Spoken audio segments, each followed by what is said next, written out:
everyone. Today I will be presenting on the topic implied obligation of reasonable dispatch with a particular focus on timely performance in certain party contract.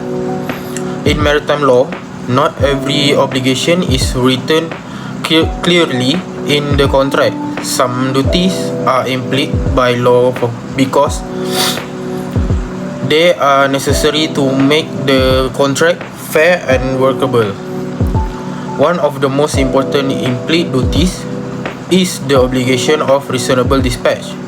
In the simple term, it means that a ship owner must carry out the voyage within the reasonable time, even if the contract does not mention exact deadlines. The vessel cannot delay without proper justification. This topic is important because in international trade, time is extremely valuable. A delay in shipping can affect the cargo price, supply chain, insurance, and even lead to cancellation of contract. So today, I will explain about who is responsible for reasonable dispatch, what the obligation actually means, the legal basis of the obligation, how it applies in voyage and time charters, and relevant case law, and lastly is why timely performance is so important in global shipping. So, I will explain for who is responsible first. The primary responsible for reasonable dispatch lies with the ship owner. It's because the ship owner controls the vessel. The master and crew act as the agent of the owner when it comes to navigation, rotate planning, speed, and maintenance. So if there is a delay caused by poor navigation, mechanical breakdown due to poor maintenance, or inefficient voyage planning, the ship owner will usually be responsible. However, there are some exceptions. For example, if the charters fail to provide cargo on time, give unsafe or unclear instruction, order the vessel to wait, then the delay may not be the ship owner's fault. But even in those situations, the ship owner must still act reasonable. The master cannot follow unlawful or unsafe instruction blindly. So overall, the main duty of reasonable dispatch meant with the ship owner. Part 2 is what does reasonable dispatch mean? Now, let's talk about what reasonable dispatch actually means. It does not mean the vessel must travel at maximum speed all the time. Instead, the law applies an objective test. What would a prudent and reasonable ship owner do in the same situation? A prudent owner must balance several factors. For example, it's safety of the vessel and crew, weather condition, fuel efficiency, commercial expectation, and compliance with maritime regulation. For example, if there is a bad weather, reducing speed may be reasonable and necessary for safety. But if the ship owner slow down just to save fuel, knowing it may miss the cancelling date, that could be considered unreasonable. The key idea is diligence, and voyage must be carried out efficiently and without unnecessary delay. Then, for the legal basis of the obligation, the obligation of reasonable dispatch mainly come from English common law, which governs many international charter party contract. When the contract does not specify an exact time for performance, the law assumes performance must happen within a reasonable time. courts imply this term to make the contract commercially workable.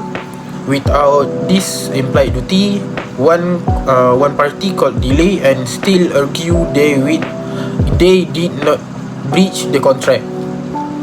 In addition, this obligation connect with lay days and cancelling clause of higher clauses, seaworthy obligation, speed warranties. International rules like the Highway-Wisby rules also indirectly support this principle, especially the duty of exercise due diligence to make the vessel seaworthy. So even though reasonable dispatch is implied, it is strongly supported by both legal principle in industry practice. Then for the continuous nature of the obligation, another important point is that the obligation is continuous. It applies before the voyage begins, during loading, throughout the sea passage, or during discharge. For example, before sailing, the ship must be properly maintained, properly crewed, and supplied with enough bunker. During the voyage, route decision and speed must be reasonable. During discharge, unnecessary delay caused by poor coordination may also amount to breach, and efficiency at one stage does not excuse delay at another stage. The ship owner must act with reasonable dispatch throughout the entire performance of the contract. And I will continue for the important case law. Now I will briefly discuss 3 important cases. First case is Beam with Burness. In this case, the charter party state that the vessel was now in the port of Amsterdam, but in reality the vessel was somewhere else and delayed. The court decided that this statement was a condition of a contract because it directly affected the expected timing. The charterer was allowed to treat the contract as breached. This case show that time-related statement can be very important in charter parties. Second case is the Michalis Angelos. In this case, the vessel was described as expected ready to load. However, it was not ready within the cancelling period. The court held that this timing statement could be treated as a condition, meaning the charterer had the right to cancel. And this case strongly reinforced that punctuality is fundamental in shipping contract. And last case I want to discuss is the Madeline's. This case confirmed that even if no exact completion date is stated, the ship owner must still prosecute the voyage with reasonable dispatch. Unreasonable delay may lead to damage. This case clearly confirmed that the obligation exists even if not expressly written. Then I will continue for the damage and insurance.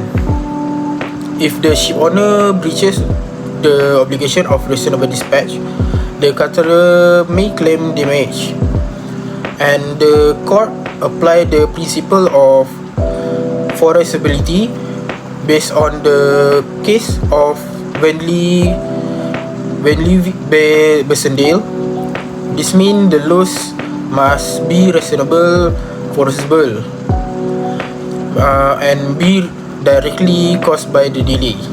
Example of the recoverable Loss include is a loss of market value, additional port charge, and of higher claims.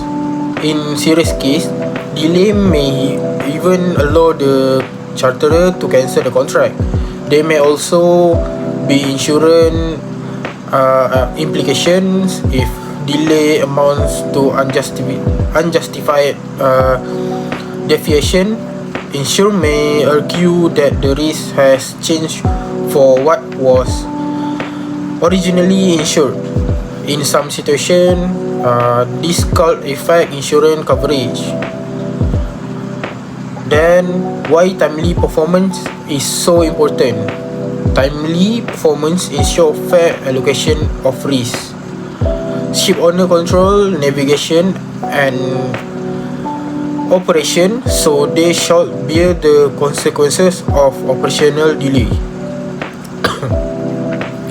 Charterer take commercial risks such as market fluctuation, but they should not bear loss caused by the owner inefficiency. Timely performance also supports supply chain stability. Modern global trade depend on predictable shipping schedule. A delayed shipment of oil, grain, of container can disrupt entire market. So, reasonable dispatch play a crucial role in maintaining confidence in global shipping. And to conclusion, the implied obligation of reasonable dispatch requires ship owner to perform voyage within the reasonable time, even when the contract does not expressly say so. It is based on common law, reinforced by charter party clauses, and supported by case law. It ensures commercial fairness, proper risk allocation, supply chain reliability, and legal certainty in maritime trade. In an industry where time actually affect profit and performance, reasonable dispatch is not just a legal concept. It is one of the foundation that keep international trade running smoothly. And thank you, that's all from me. I will end my video here, and thank you so much.